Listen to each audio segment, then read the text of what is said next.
EUKLID for Bernhard puzzle designed by Dr. Volker Latussek. It is a puzzle that was executed by Pelican Puzzle. It represents one of the puzzles from their latest release. It is an interesting one. Sadly, as Kevin Sadler explains in his blog post, it has two solutions. Definitely one of them is an unintended solution. I would dare saying that it is a easy solution, which usually it's not the case with this kind of puzzles from Dr. Volker. But you would have to trust me when I say that it is worth your time investigating and trying to find the intended solution. It has a definite trademark, definite Volker Latussek trademark. The way the pieces interact with each other and how the final solve looks like. So I would say that it's worth your time, even though many of you or most of us will, as me, will find the unintended solution first, which again is unsatisfying and somehow is a pity that this solution crept into Volker's design. But this is what happens when most likely you design puzzles only using probably a pen and a paper and no specialized software like Burr tools. So the puzzle consists of 6 pieces. Each and every one has the same thickness, but they differ in width and length. So we have these 3 pieces which are identical. Then we have this squared one, and then we have this piece which is identical in width, but it differs in length. And then we have this piece, which I call it the rogue piece. I call it the rogue piece because, in my opinion, it's the one that created Dr. Volker Latussek's design to not take into consideration an alternative solve. I will explain why I think this is the case. So I will show you first the unintended solution. But first, let's analyze a little bit how the pieces work and how they interact with each other. So by fiddling with the box, you will quickly see that it is possible to put 2 pieces in the box, but in this configuration, these 3 pieces won't fit in. As usual with puzzles from Dr. Volker, this width of these 3 pieces next to each other is just a fraction bigger than the available space in the box. So if someone tries to put all these 3 ones in the box, they won't succeed. Of course, the final configuration will consist of 2 layers, the bottom layer and the top layer, and you will also quickly see that the thickness of the pieces are exactly the height of the box. So if we try to put 2 pieces one on top of each other like this, they will perfectly fit beneath the lips of the box. But for example, if you try to flip this one and try to put it on top of a piece like the one beneath, you will quickly find that it is impossible to tuck it underneath the lip. So this is something that we should bear in mind when trying to find the solution. I can quickly show what I'm talking about. So if we put this piece, and then if we put this piece, you will see that these ones perfectly fit beneath the lip. Now, if I'm attempting to flip this one and try to tuck them underneath the lip, you will see that it's an impossible task. So this is something to consider early on. Also you will, as you can see here from this configuration, that these two pieces won't be, it won't be possible to put them in a single layer. So as they are presented like here. Of course, you can put them one on top of each other, and I think this is Dr. Latussek's oversight. This one, if you place it next to the squared piece, it perfectly fits the width of the box. And this is how the unintended solution actually looks like. Also, you will see quite early on that this is a configuration that perfectly fits the box. So again, also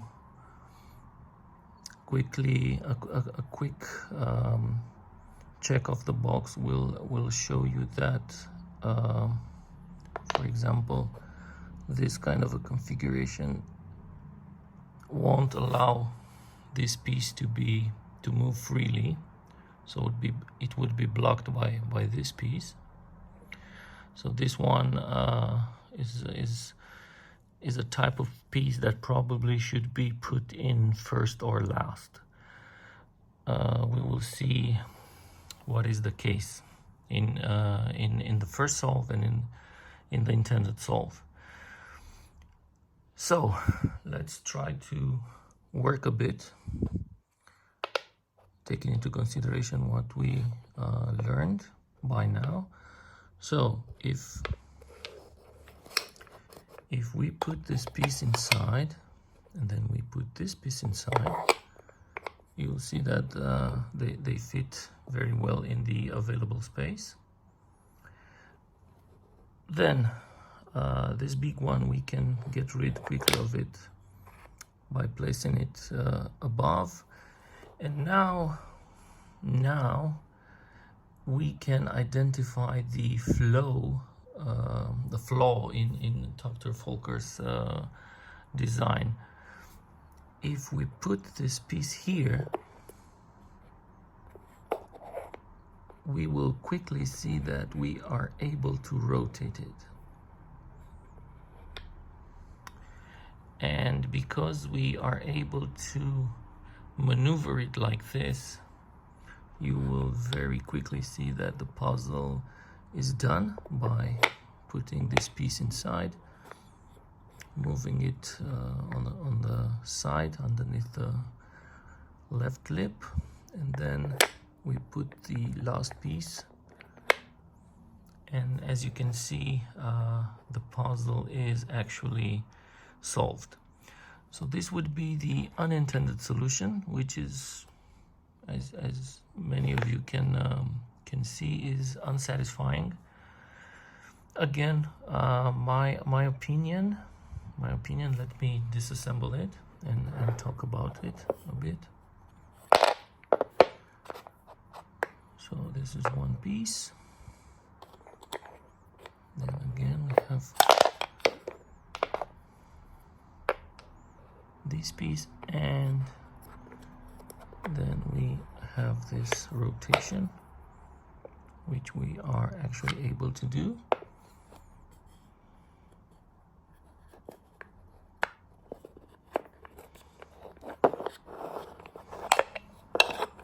The big one, let me try and pull it out.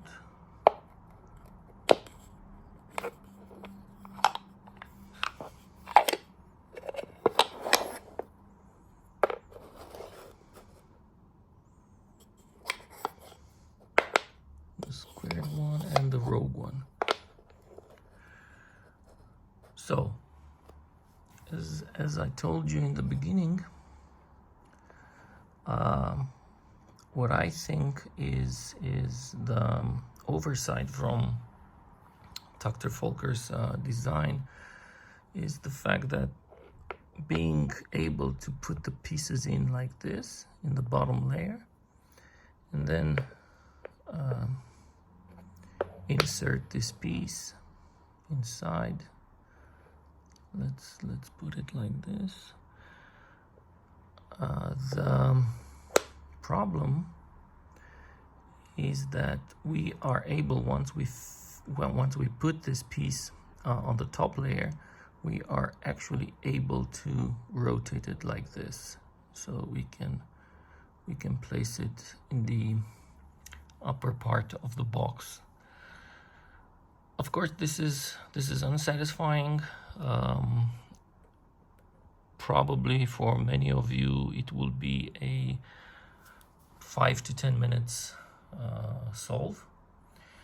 But let's try and explore what the intended solution looks like, and what exactly Dr. Volker's intentions were, and why is he saying that he had in mind, when designing this puzzle, he had in mind the HASELGROVE box by Jenifer Haselgrove. For those of you who know the Jenifer Haselgrove box, know that it is an interesting box that has a locking mechanism, which I will quickly try and show you the principle. It has pieces in this type of configuration which allow the puzzler to play with them, shift them like this, for example. And this way series of moves are created such that in different layers, such that in the end a piece is released and it's taken out from the box. So taking into consideration this particular configuration, after some analysis, we can reach an understanding of the way a final configuration could look like. Let me place these pieces. This one, you will see, will sit on the top layer. The rogue one will instead sit on the bottom layer. So the final configuration, it will look like this. We'll have the rogue piece, and then we will have a piece from these three identical ones.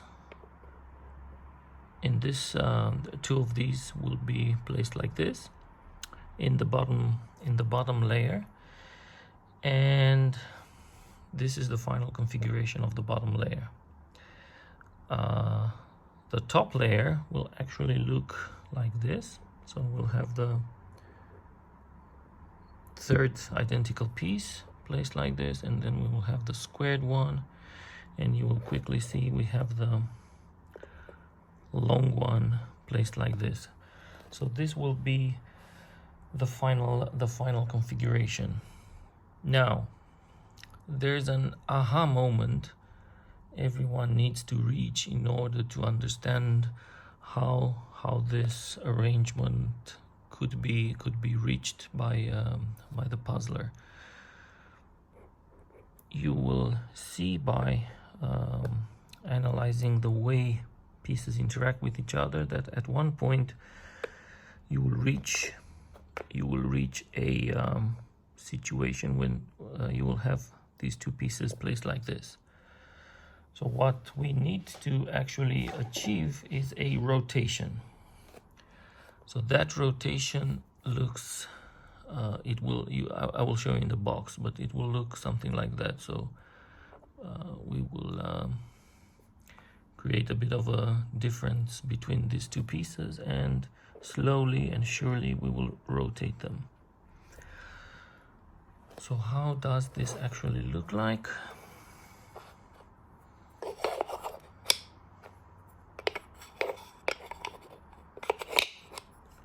So we have these two pieces like this. So as I explained, we will create this difference, and then we will slowly try to gradually rotate them. It needs a little bit of dexterity, and it needs a little bit of practice, because you will see in the end this must be performed with pieces on the top layer, with pieces above placed on the top layer. So I will try to show how this works outside the box. So initially, let me place the pieces. And this is the long one. These are the three identical ones. The rogue one and the big one. So we will first put this piece in. If we put it in, you will see that there's enough space calculated by Dr. Volker to actually allow this piece to fit in. So this will be placed inside, and it will look like this. Now the first rotation must occur. So what we actually need to do is be able to place this piece, which of course we can place it, but if I take this one out, in this configuration there's not much we can do. What we actually need to do is have these pieces like this, so we can perform the rotation. So this is why we have the first rotation that needs to be done. So we have the top layer, and we need to rotate this. Once we rotate it, we put one of the three identical pieces in, and things will look like this. We will need to perform a rotation, which we will manage to do, and the top layer will look like this, only with the square piece. We slide this one, we take this one up, and then let's forget for a second the top layer. We will need to perform again the same set of moves. So we need to rotate this. We need to put the second of the three identical pieces in. So we will put it in, we will rotate it, and then we will have this configuration. Now, more or less, at this moment, the puzzle is solved. So what we need to do is slide these pieces up, insert this one in, we will insert it, and then we need to be careful to slide it this way. Let me get rid of the top layer for one moment. We need to slide it like that, so we can slide this one like that, such that we make room for the final piece, the big one, the one that has a different length, so the longer one. And we will insert it and slide it like that. So in the end, we will have a configuration inside the box that will look like this. As I said, there's a bit of muscle memory if you want, or a bit of a dexterity that you need to achieve in order to perform all these moves. But let's try and see how this actually works. So we have the long piece, we have the identical ones.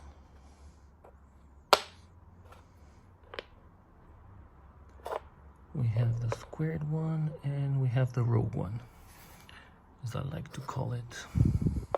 So let's fit this one. Now we put the squared one, we put it on the top layer. So as I explained, now we need to rotate. As you can probably see, there's the piece that I'm gonna be rotating. Okay, so the piece is rotated. Now I'm, of course, I am unable to take this one out. So we'll take one of the three identical pieces and we will slide it in. Okay, so we now must perform the rotation. So I will try to do it so that the camera catches it. So this is the one of the pieces, and on the bottom is the rogue one, which also needs to be rotated.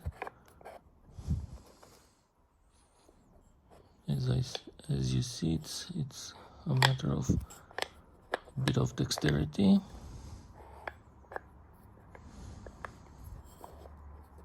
Okay, so it's almost there. Now if I slide this one, it's done. And it looks like this. Let me slide them on the upper part. So this is how they look on the bottom layer. So now we slide this one, we slide this one, we slide this one, and we take the one of the three ones, we move it to the upper layer, and then we slide the rogue piece, try and slide the rogue piece so that that one stays on the top layer. Again, we will have to rotate it, the rogue one. We did it. We insert the second of the three identical ones, and now we must again perform the rotation. As I said, it's not that difficult, but it's a bit of a dexterity exercise. So let's try to start with a piece above, slide these ones, and we try to rotate the rogue one.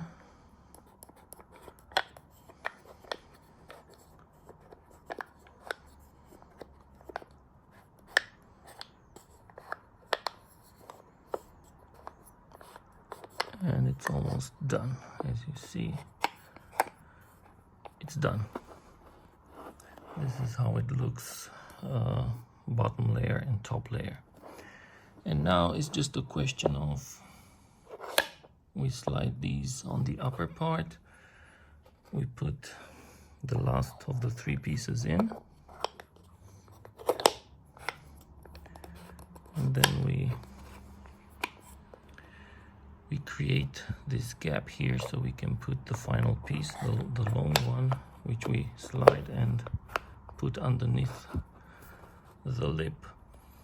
So this is the, at least I think this is the intended solution from Dr. Volker Latussek.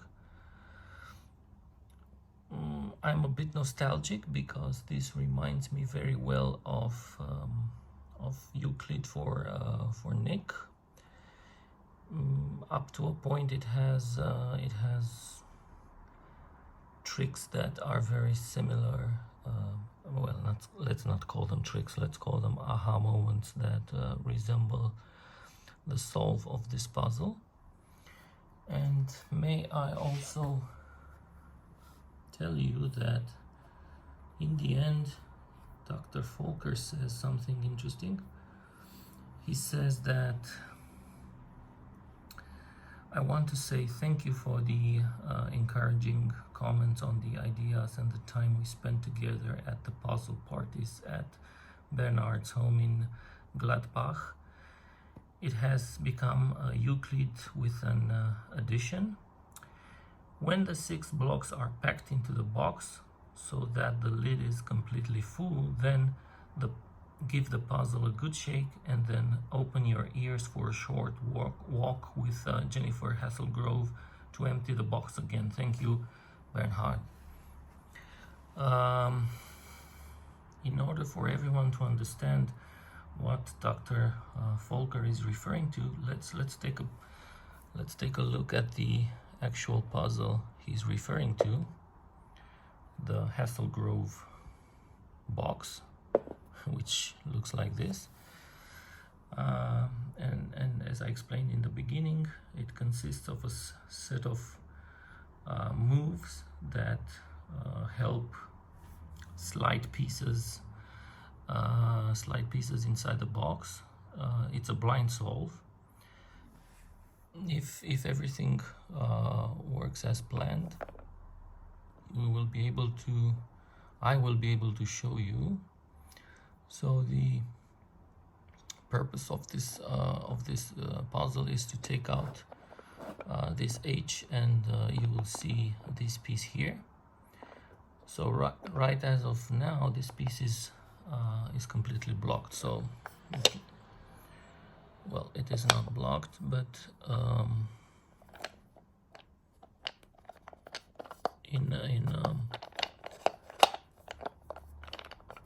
let me shake it a little bit so I can find the right configuration. As I explained, this is a blind solve, so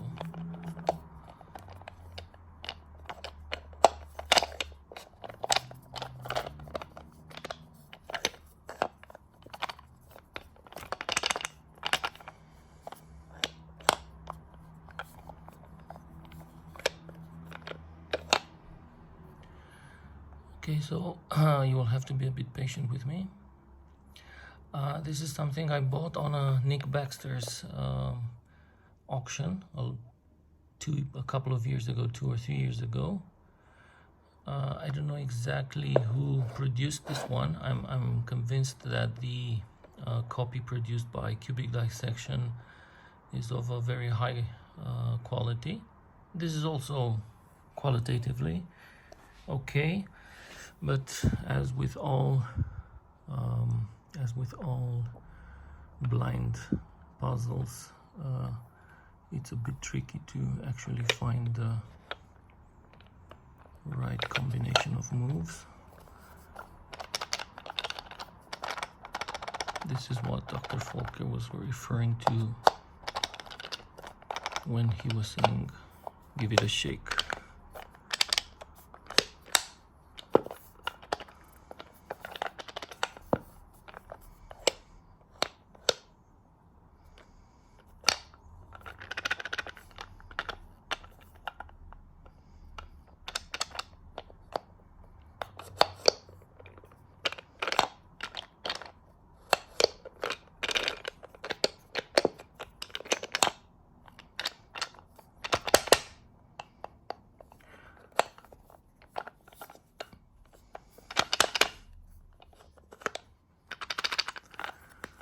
Okay, let's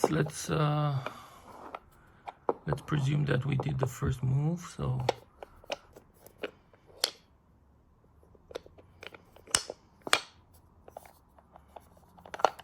think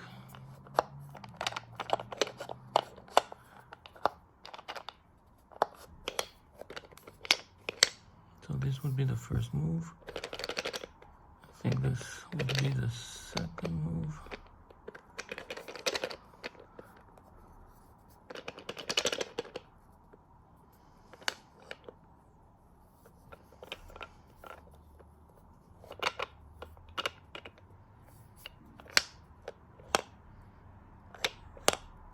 we're back from the start.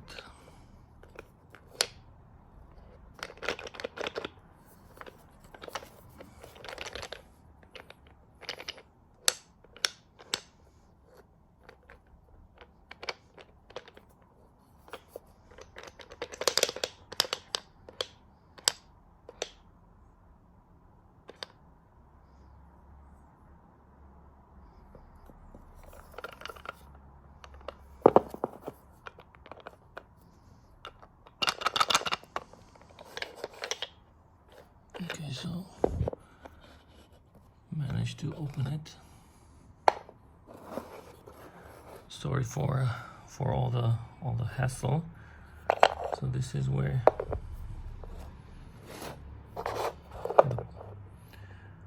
this is the two pieces, the J and H.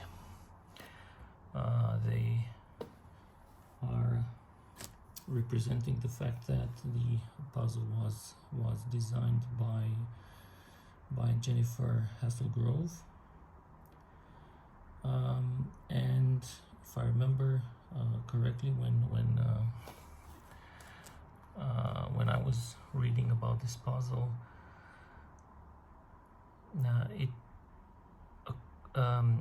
I found a reference to Egyptian puzzles which had this approach, where you have this this set of pieces here. Let me show them to you, that work sequentially.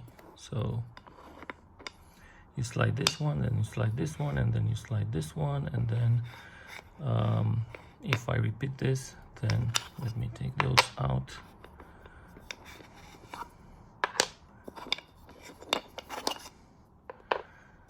This is a piece that's only here for blocking purposes. So on the bottom you have this configuration. So the target is to actually slide all of these so that you invert their position like this, so that the final piece gets in like that. So when you take this out, when you pull this up, then you perform these moves, where you have this one and this one and this one. So now that I showed you this, I think this is what Dr. Volker Latussek refers to when saying that give this puzzle a shake.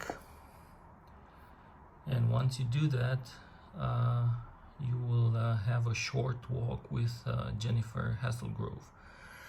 I did do that, but I want to disassemble the puzzle so I can explain to you why you have to be careful when doing that.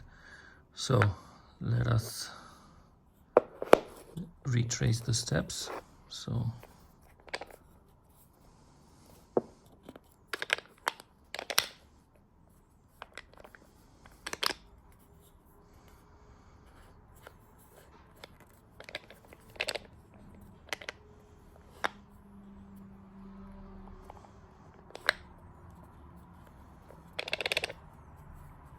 okay, so I think, if I'm not mistaken, I think I performed the Haselgrove moves. So now I have to be careful.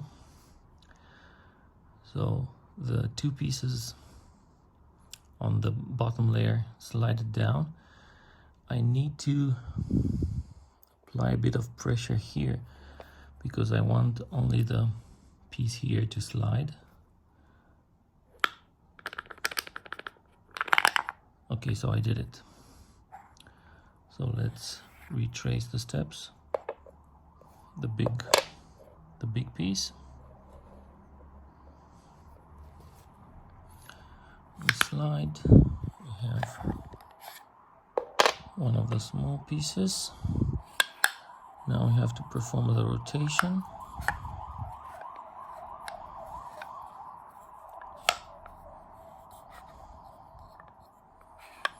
The piece above and the piece beneath. Okay, so almost there.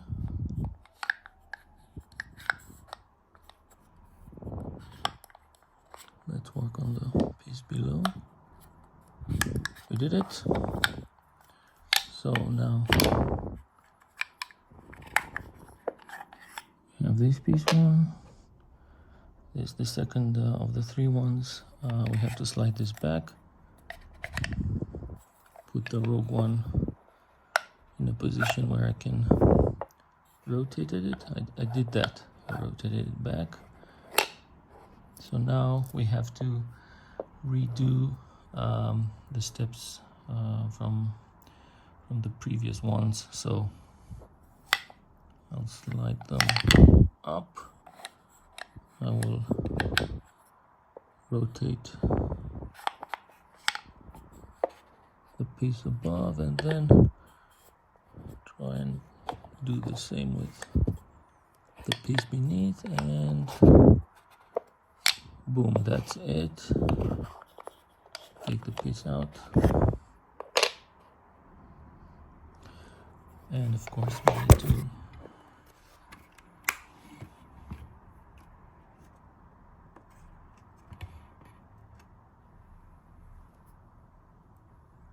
I'm sorry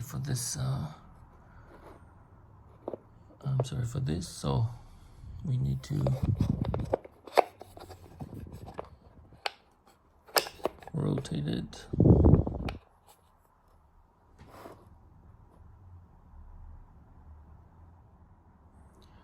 So we need to rotate this one.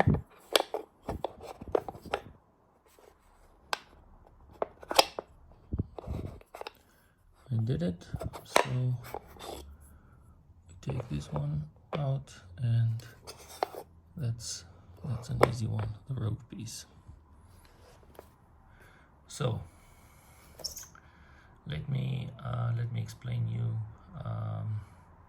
what you should be careful if you want to take into consideration Volker's advice, and when you finish the puzzle you give it a shake and you get into a Haselgrove configuration, type of configuration.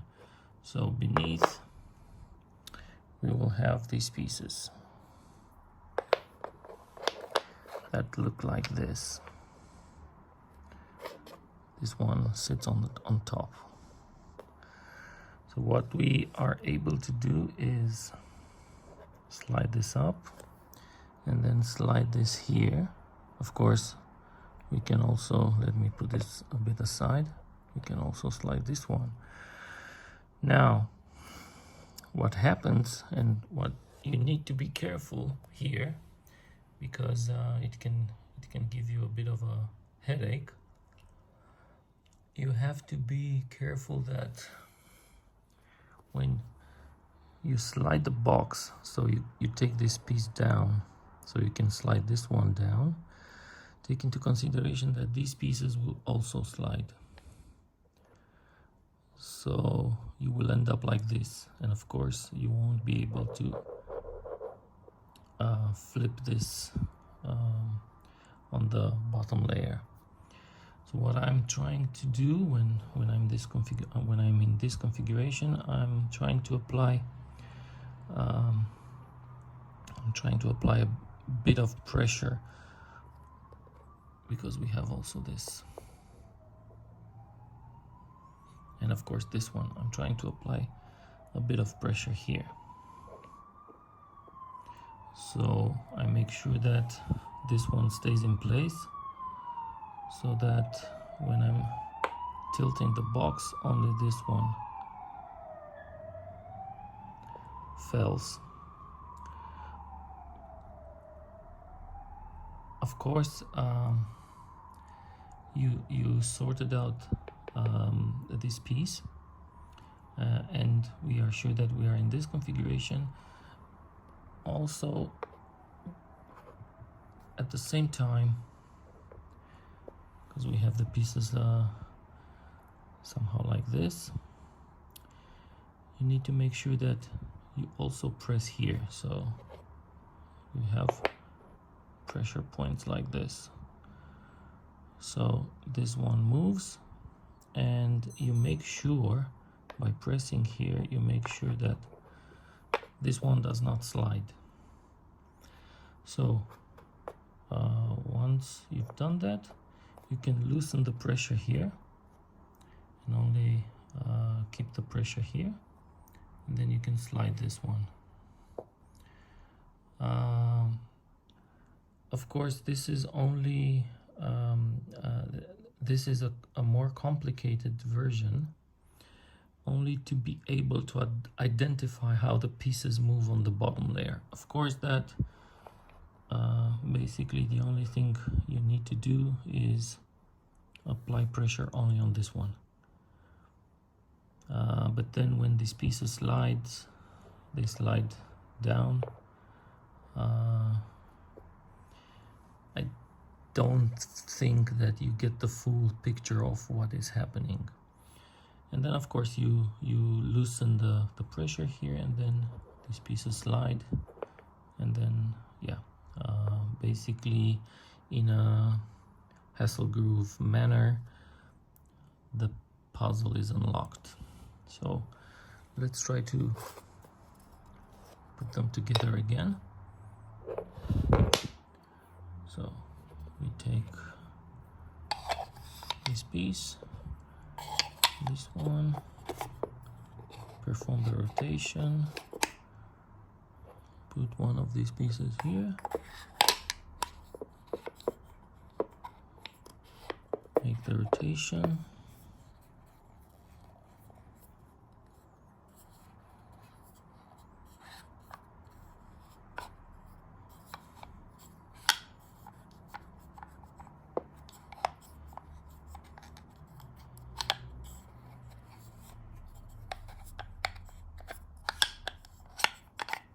okay, we did the rotation, slide this one up, let the rogue one go and rotated it.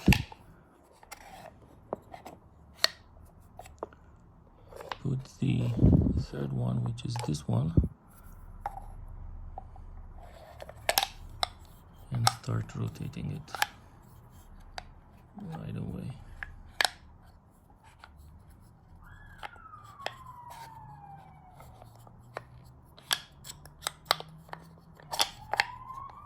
Okay, so we are done. Put this one here.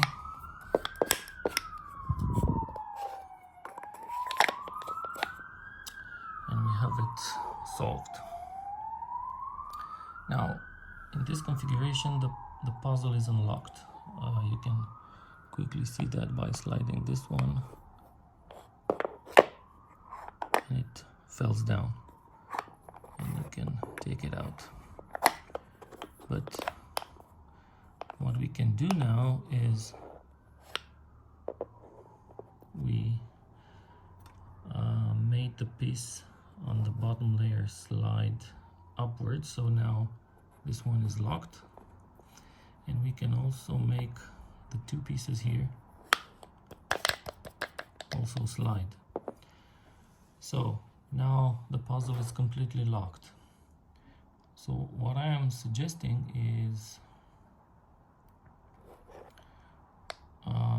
let's do it a bit different. Let's apply pressure here. So we make sure that only this piece stay in place, and we slide the pieces like that.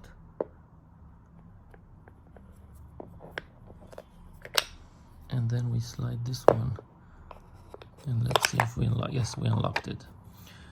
So that's my take on Dr. Volker Latussek's Euclid for Bernhard latest puzzle. So we need to rotate this one.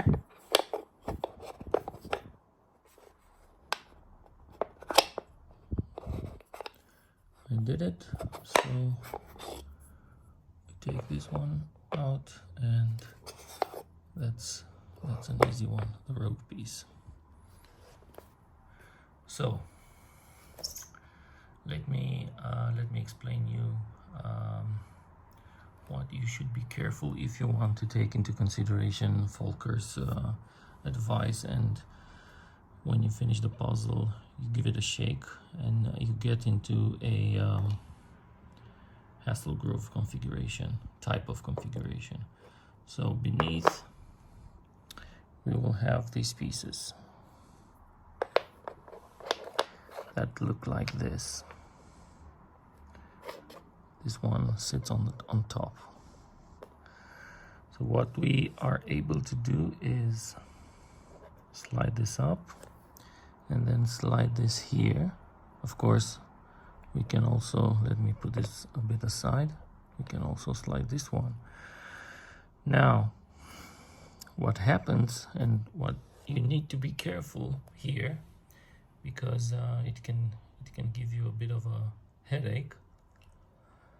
You have to be careful that when you slide the box, so you take this piece down, so you can slide this one down, take into consideration that these pieces will also slide. So you will end up like this, and of course you won't be able to flip this on the bottom layer.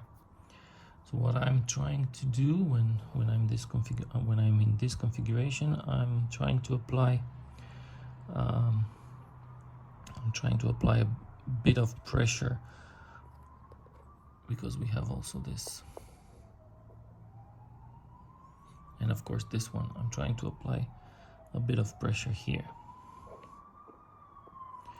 so I make sure that this one stays in place, so that when I'm tilting the box, only this one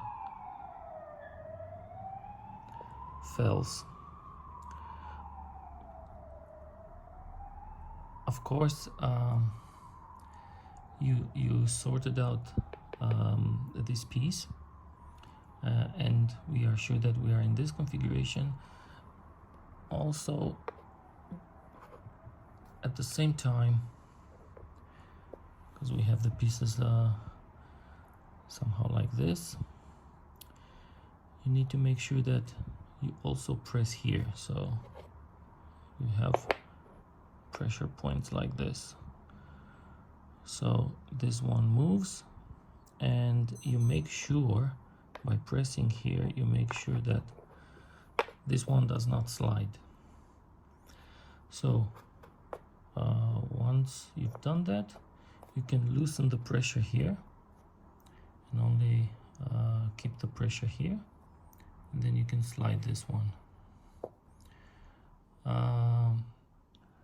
Of course, this is only this is a more complicated version, only to be able to identify how the pieces move on the bottom layer. Of course, that basically the only thing you need to do is apply pressure only on this one. But then when these pieces slide, they slide down. I don't think that you get the full picture of what is happening. And then of course you loosen the pressure here, and then these pieces slide, and then yeah, basically in a Haselgrove manner the puzzle is unlocked.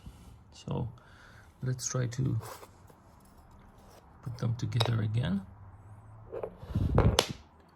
So we take this piece, this one, perform the rotation, put one of these pieces here,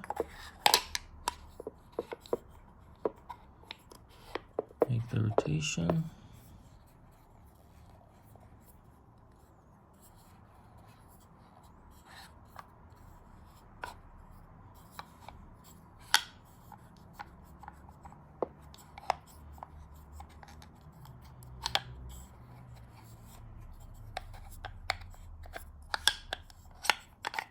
Okay, we did the rotation.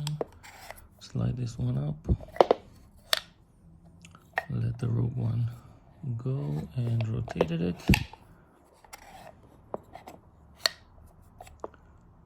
Put the third one, which is this one,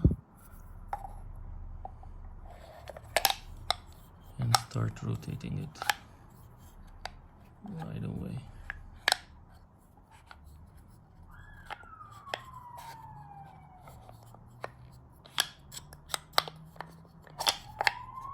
Okay, so we are done.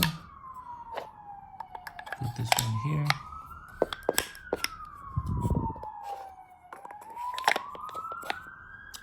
And we have it solved.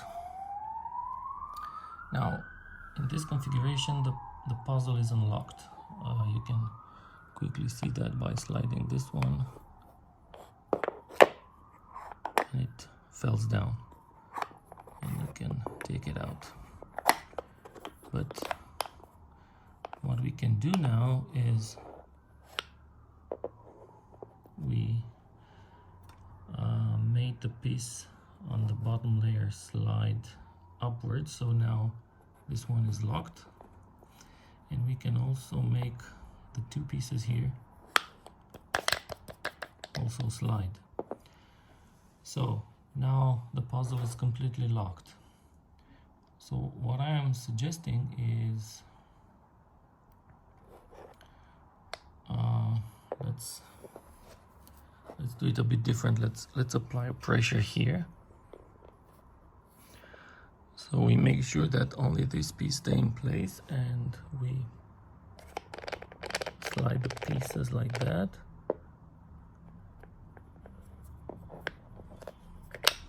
And then we slide this one, and let's see if we unlock. Yes, we unlocked it. So that's my take on Dr. Volker Latussek's EUKLID for Bernhard latest puzzle.